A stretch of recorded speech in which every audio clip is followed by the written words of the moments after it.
नमस्कार मित्रांनो, Facebook, Instagram, YouTube यासारख्या प्लॅटफॉर्मवरून व्हिडिओ पाहत असताना आपल्याला आवडलेल्या एखाद्या व्हिडिओची लिंक जेव्हा आपण व्हॉट्सअपवर शेअर करत असतो त्यावेळी व्हिडिओच्या त्या लिंक बरोबरच त्या व्हिडिओचे थंबनेल आणि व्हिडिओचे टायटल सुद्धा अशा प्रकारे आपल्याला व्हॉट्सअपच्या मेसेजमध्ये दिसून येते, ज्यामुळे समोरच्या व्यक्तीला आपण पाठवलेली व्हिडिओ कशा संदर्भात पाठवली आहे हे समजून येते। परंतु जर हा व्हिडिओ शेअर करत असताना व्हिडिओचे थंबनेल आणि टायटल व्हॉट्सअप मेसेजमध्ये दिसत नसेल आणि अशा प्रकारे व्हिडिओची फक्त लिंकच शेअर होत असेल तर समोरच्या व्यक्तीला आपण पाठवलेल्या व्हिडिओचा काहीच संदर्भ समजून येणार नाही। याकरता आपल्याला त्या व्हिडिओच्या विषयी वेगळा मेसेज टाइप करून पाठवावा लागेल। मित्रांनो, आपल्याला जर हा प्रॉब्लेम येत असेल तर काळजी करू नका, फक्त एका मिनिटात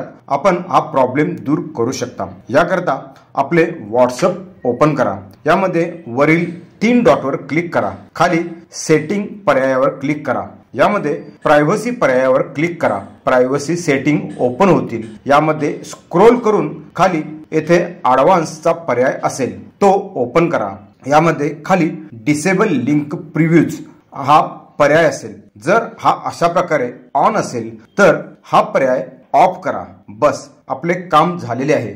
आता आपण कोणतीही व्हिडिओ व्हॉट्सअपवर शेअर कराल तर त्या व्हिडिओच्या लिंक बरोबरच त्या व्हिडिओचे थंबनेल आणि व्हिडिओचे टायटलही अशा प्रकारे आपल्याला व्हॉट्सअपवर दिसून येईल। मित्रांनो, व्हिडिओ आवडले असल्यास व्हिडिओला लाईक व चॅनलला सबस्क्राईब करायला विसरू नका। चला तर भेटूया पुढील अशाच महत्त्वपूर्ण व्हिडिओमध्ये। धन्यवाद। जय महाराष्ट्र।